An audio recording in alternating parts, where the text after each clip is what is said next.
les Kids Reporters. Yorana et bienvenue dans votre émission Kids Reporter. Aujourd'hui, focus sur un animal tout petit mais qui sait bien nous embêter, le moustique. Nos Kids Reporters en classe de CM1 à l'école Pinhey de Papeete sont allés poser toutes leurs questions aux chercheurs de l'Institut Louis Malardé. Regardez. Yorana, nous sommes les Kids Reporters. Personne n'aime se faire piquer par les moustiques, mais pourquoi nous piquent-ils? Pourquoi certains moustiques sont-ils dangereux? Et c'est quoi la vie d'un moustique? Pour répondre à toutes nos questions, direction l'Institut Louis Malardé, une équipe de chercheurs y étudie le moustique. On connaît surtout celui de Papeete, mais il y a aussi celui de Paia. Il est spécialisé dans l'étude des insectes. Bonjour Hervé. Bonjour les enfants. Bienvenue au laboratoire d'entomologie médicale de l'Institut Louis Malardé, ici à Paia. Pouvez-vous nous expliquer votre travail? Ce que je vous propose, c'est de vous apprendre tout sur les moustiques, les maladies qu'ils transmettent, et de vous expliquer comment, grâce à la recherche, nous allons pouvoir lutter ensemble contre ce véritable fléau. Bienvenue. Oh, c'est joli.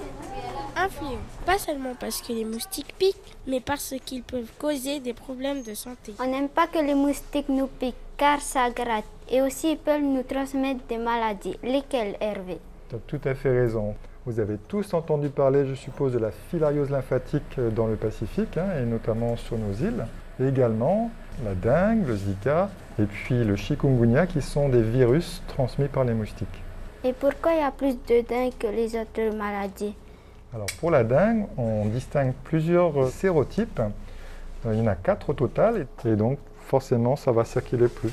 À l'exception des pôles où il fait trop froid, le moustique est présent sur toute la planète. Et il est apparu bien avant l'homme et les dinosaures.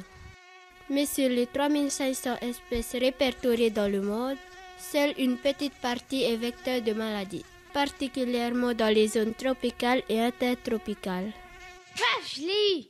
Chaque année, le moustique est responsable de la mort de plus de 800 000 personnes.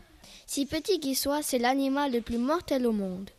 Très loin devant les serpents, les crocodiles ou les requins. Il y a une maladie qui est très dangereuse, c'est le paludisme, qui est responsable de 230 millions de cas et 400 000 décès par an, 90% en Afrique et chez les jeunes enfants. Selon l'OMS, l'Organisation mondiale de la santé, le paludisme tuerait un enfant toutes les 2 minutes dans le monde. La recherche avance. Un premier vaccin, efficace à 30%, vient de voir le jour. On a de la chance, en Polynésie, il n'y a pas de paludisme. C'est parce qu'il n'y a pas le moustique qui est capable de transmettre le paludisme ici. Il est possible qu'un jour, accidentellement, ce type de moustique, les Anopheles, arrive sur la Polynésie. La maladie ne vient pas du moustique lui-même, mais il la transporte. Ici, nous allons prendre l'exemple de la dengue. En piquant une personne malade, il récupère le pathogène de la maladie. Une fois dans le corps du moustique, le pathogène va se multiplier jusqu'aux glandes salivaires. Une fois arrivé aux glandes salivaires, le moustique va repiquer quelqu'un qui n'est pas infecté et donc transmettre la maladie. Et nous, on a mis au point une technique à l'Institut Malardé où on produit des moustiques mâles qui sont porteurs d'une petite bactérie qui s'appelle Wolbachia. Et les mâles que l'on produit au laboratoire, quand on les lâche sur le terrain, ils vont s'accoupler avec les femelles et ça les rend stériles. Pour que ça marche, il faut lâcher dans la zone infestée plus de mâles stérilisants que de mâles sauvages. Ainsi, les femelles ont plus de chances de s'accoupler avec les mâles stérilisants. Et là, elles vont pondre des œufs qui ne vont jamais éclore. Le programme est lancé depuis 2015, c'était Tiaroa. Pita. Et l'ILM prévoit déjà de l'étendre sur d'autres sites pilotes. Ce procédé de lutte contre les moustiques est porteur d'espoir. Mais il n'empêche pas d'y associer d'autres moyens de lutte, notamment la chasse au lieu de ponte. Les enfants, on va aller faire la chasse aux gîtes. Okay. Là, sur le terrain, on a posé 18 gîtes. 18. Tu viens, mon caméraman? Et vous avez trouvé des larves. Les femelles moustiques aiment particulièrement pondre dans les eaux stagnantes, comme les pots de fleurs, les pneus, les cocos. Non mais là c'est... Là on voit plus de larves là. Oh, on les voit toujours là ici. Oui. Oh. Moi, ça peut? Moi, mon eau, elle est propre. Combien tu en as de larves de nymphes? Je sais pas. Ah ben là, ça va être compliqué à compter. Parce que... Est-ce que les larves peuvent survivre sans l'eau stagnante? La larve, elle ne résiste pas, elle meurt. Tandis que les œufs, si, elles peuvent résister. Pour lutter contre les moustiques, il faut lutter contre les gîtes, enlever l'eau, mais aussi nettoyer, car même s'il n'y a plus d'eau, les œufs résistent. Mais combien de temps les moustiques peuvent résister sans eau? L'Aedes aegypti, les œufs peuvent tenir au moins 6 mois sans eau. Dès qu'il y a une grande pluie, dans le gîte, il y a l'eau qui monte au niveau des œufs et il y a des éclosions. Pour l'Aedes polynésiensis, les œufs peuvent tenir 1 mois. Pour mieux les étudier, les chercheurs de l'ILM ont mis en place 3 types de pièges. Nous avons ce piège qu'on appelle le BG Pro. Donc il fonctionne avec un ventilo qui aspire justement les moustiques. D'accord. Vous voyez les moustiques? Oui. Ah, c'est ça les moustiques? Voilà, ils sont prisonniers à l'intérieur. Et à côté de vous, nous avons le deuxième type de piège. Ça on appelle le GAT. Il faut savoir que les moustiques sont attirés par la couleur noire. Voilà, tout à fait. Donc c'est un seau noir imbibé d'eau. Et à l'intérieur de cette eau-là, nous avons mis une mixture. Et c'est ça justement qui attire les femelles, enfin les moustiques. Et le troisième piège qui est ici, les femelles viennent justement pondre sur ces languettes. Ce qu'on a entouré en verre. Hein. Ça, ce sont des œufs de moustiques. Elles sont toutes petites. Comment vous savez que c'est les petits œufs? À l'œil nu, c'est difficile de comparer. C'est pour ça qu'on fait des analyses, on emmène dans le laboratoire. Et sur le microscope, on voit que ce sont des œufs. Donc là, vous voyez ici ces petits paquets noirs, et ce sont les œufs de Culex, du moustique qui pique la nuit. Eux, ils pondent leurs œufs en radeau sur l'eau, ça flotte, et puis ça éclot tout de suite.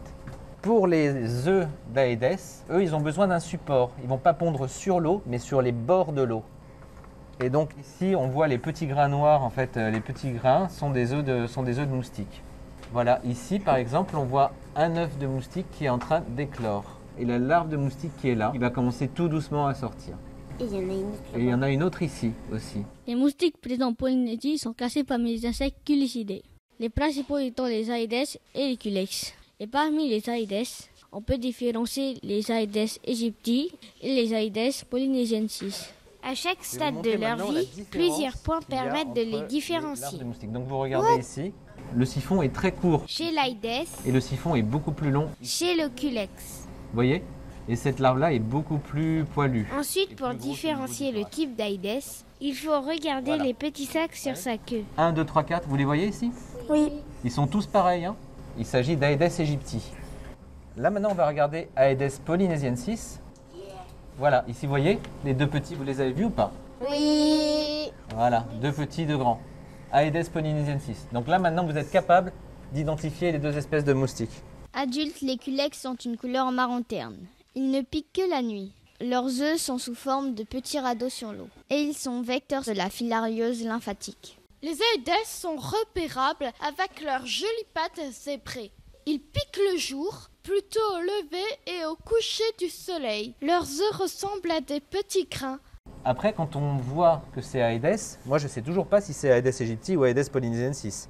L'Aedes aegypti vit en ville. On le repère à la guitare sur son thorax et ses petits triangles sur l'abdomen. Il est le principal vecteur de la dengue, du Zika et du chikungunya. L'Aedes polynésiensis vit à la campagne. Il a une ligne blanche sur le thorax et des croissants de lune sur l'abdomen. Il est le principal vecteur de la filariose et vecteur de la dengue. Et enfin, un dernier conseil pour être parfait spécialiste des moustiques. Comment fait-on la différence entre mâle et femelle? En regardant les antennes. Ça, c'est un mâle parce qu'il a les antennes très poilues et ça, c'est une femelle parce qu'il a les antennes pas poilues. Avant de passer au laboratoire de production, voici la synthèse à retenir sur la vie du moustique. Il y a 4 phases dans la vie d'un moustique. D'abord, il y a la ponte, après, il y a les œufs, ensuite, il y a la larve qui grandit, ça s'appelle la mue, après, il y a la nymphe, et après, il y a l'émergence, et après, elle devient adulte. Il y a 3 phases qui se passent dans l'eau et une qui se passe dans l'air. Combien de jours peut vivre un moustique? Alors, une femelle moustique peut vivre de 25 à 30 jours. Et le mâle moustique va vivre entre 7 et 10 jours. Ensuite, dans la vie aquatique du moustique, cela peut durer entre 6 et 10 jours. La femelle ne s'accouple qu'une seule fois, mais elle peut pondre 4 à 5 fois dans sa vie. Pour chaque ponte, elle a besoin de sang, car le sang lui apporte les protéines nécessaires pour le développement de ses œufs. Et c'est pour ça que c'est les moustiques femelles piquent, les moustiques mâles ne piquent pas. Exactement. Petite démonstration. Donc ici, on a une cage que de mâles. Que faire? Mets ta main tout doucement, ok? Faut pas que tu aies peur, ils vont pas te piquer. Ils ne piquent pas? Est-ce qu'il y en a? Tourne un peu ta main, qu'on regarde. Ah, ils viennent pas sur toi. Mon bras ne les intéresse pas. Tu vois? Oui, ils se baladent. Comme les abeilles et les papillons, les moustiques aiment butiner le nectar des fleurs, le sucre des fruits. Mais pour les femelles, ça ne suffit pas. Donc là, il n'y a que moi qui mettrai ma main dans cette cage. Je vais vous faire une petite démonstration. Donc dès que je mets ma main, elles viennent se poser. Et contrairement aux mâles, elles ne se baladent pas. Elles sont venues uniquement pour boire mon sang. Vous voyez, c'est donc la femelle et seulement elle qui pique et qui suce le sang des mammifères dans les ondes. Tout le monde voit? Donner la dingue? Mais non, ceux-là, ils ne donnent pas la dingue. Elle nous repère de loin grâce au CO2, le dioxyde de carbone que nous expirons. Puis, une fois à proximité, elle détecte notre chaleur et surtout nos odeurs. Sa trompe est faite de 6 fines aiguilles. Un des canaux injecte une salive anesthésiante et anticoagulante, et l'autre aspire le sang qui sera stocké dans l'abdomen. Quelques millionièmes de litres suffisent. Mais pour un moustique, ça représente 2 à 3 fois son volume. Pour obtenir du sang plus concentré en protéines, elle arrive à séparer l'eau des globules rouges puis la rejette. Regardez au ralenti.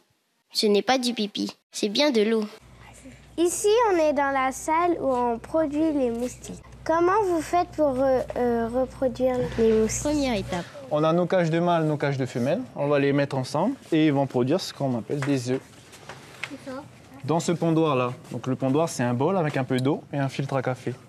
Et en fait, tout ce que vous voyez là, toutes les taches noires là, ce sont des œufs. Il y en a des millions qu'on va faire éclore en même temps. Comment on fait pour que toutes les larves éclosent en même temps? Le vide à l'intérieur de la cloche va créer ce qu'on appelle un stress mécanique. Si tu veux, ça va forcer les larves à casser leur œuf et sortir dans l'eau. J'attends une demi-heure à 45 minutes, je récupère les larves et ensuite ça se passe à côté. C'est quoi cette machine?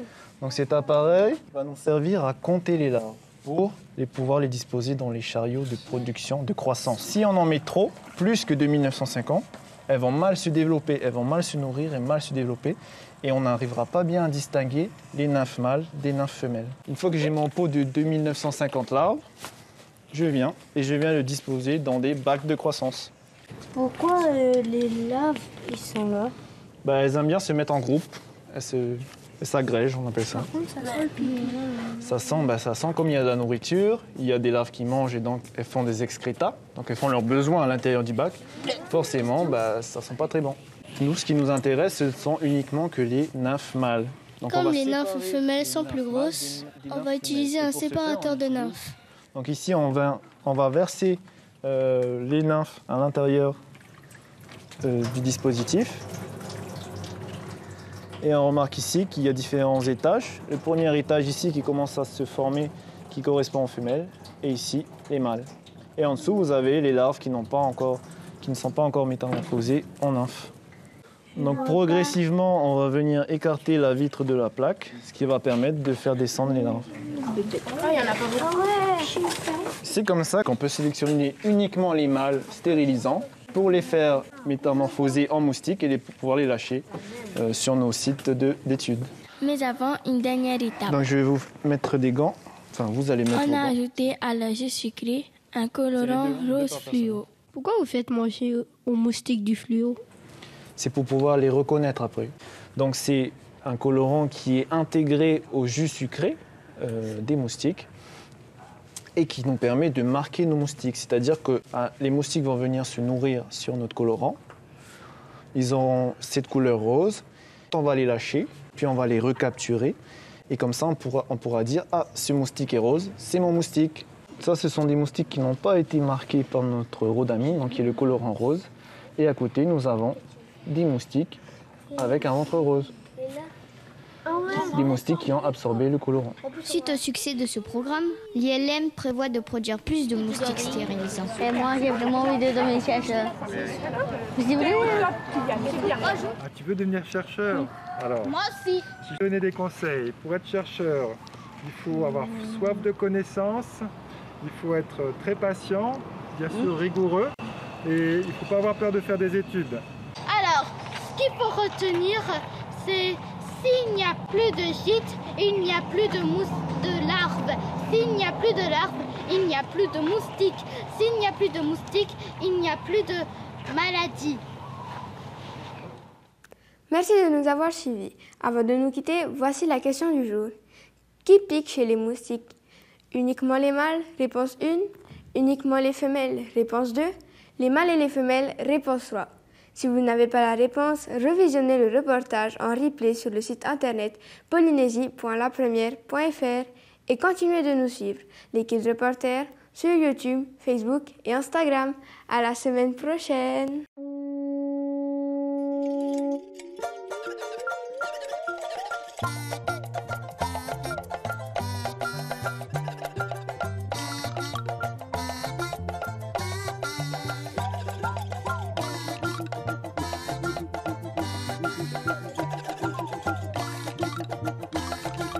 Nous sommes les Kids Reporters.